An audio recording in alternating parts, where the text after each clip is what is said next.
name's Miss Krissy. I'm from the Harris County Public Library System and Lone Star College Sci-Fair. Today on Family Art and Activities, we are going to make ornaments out of salt dough. To be more precise, we're making the salt dough and using cookie cutters to make our ornaments. There are many different recipes that you can find for salt dough, but a lot of them have the very same ingredients: flour, salt, and water. All-purpose flour is best, and I warmed up the water in the microwave. So you put your flour and your salt in a bowl first, and you're going to mix it well. These are your dry ingredients. I used the mixing blade that's going to go into the bowl because I don't like doing dishes and I'm trying to use as few utensils as possible. You're going to start by putting your water in the bowl, and then you're going to be slowly adding the dry ingredients. You can do it by hand, but using the mixer is a lot quicker. You want to slowly add the dry ingredients to the water and mix a little bit at a time. I started out using the bowl that I mixed things in, but then I decided I wanted to use something a little smaller, and I used a measuring cup to slowly add it in. Keep adding the flour until it forms a dough.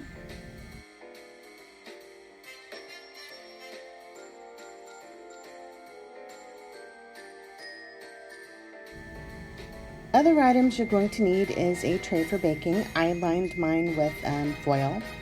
I didn't have a spatula to lift things off, so that's actually a pie cutter. And you're going to need to flour your surface. And it makes life a lot easier if you flour all of the edges of the cookie cutters first. Then you're going to knead. And you will be adding a little bit of flour in the dough as you knead. So if your dough is very sticky, use plenty of flour as you mix. If it is very dry and perfect, don't worry about adding too much more flour. Because the space I chose to work on is kind of small, I broke mine into two pieces so that I'd work at one batch at a time. I flattened it out a little bit with my hands first, and then I used a floured rolling pin to go over it. The cookie cutters I'm using today are, one is a snow globe, and then the rest are shaped like ornaments. But when I was younger and made these with my mom, I used to make rocking horses, bells, even just regular circles used with a cup are fine. Anything that you want to make shape-wise is good. Using a straw makes a really nice hole to put ribbon or yarn through to hang them on the tree.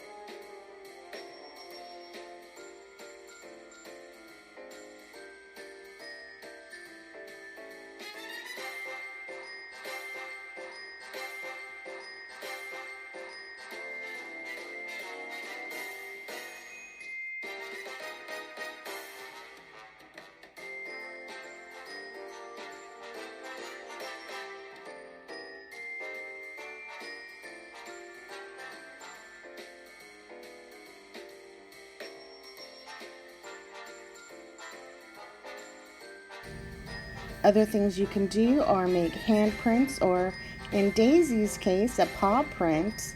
And Emmett decided he had to make a paw print also. If you roll it thicker, you will have to bake it a little bit longer. These went into a preheated oven at 250 degrees. I baked them the first time for 2 hours. And when I checked underneath, they seemed like they were still a little soft on the bottom, so I decided that I was going to bake them an hour longer. This batch of ornaments is going to go to my mom for Christmas because she requested them. I'll be sending her part of the dough and some decorated cookies and some undecorated cookies so she can paint them with her grandkids and great-grandkids. Before you start painting, make sure that the ornaments are completely cool. And since I did use a lot of flour on these to make sure that they would come off fine, you are going to have to brush them off. I'm using a soft brush that I usually use for pastels. Acrylic paint, I think, works best on this, and use whatever colors you want to. You don't have to stick to the traditional colors if you don't want to. I'm doing this one in a sort of a pretty pink. And I do the edges because I like to, but if you want it to have the cookie dough sort of look at the edges, you don't have to paint the sides or even all the way to the edges. Make sure that the paint is dry before adding a second color, otherwise they can run into each other and be very smudgy. But the most important thing is to have fun and make memories with the people that you love. And making salt dough ornaments will always remind me of my mom. I hope you learned something, and I hope you had fun. I look forward to seeing what you create. Thank you guys for joining me for family art and activities. I hope you had fun, and I'll see you next time.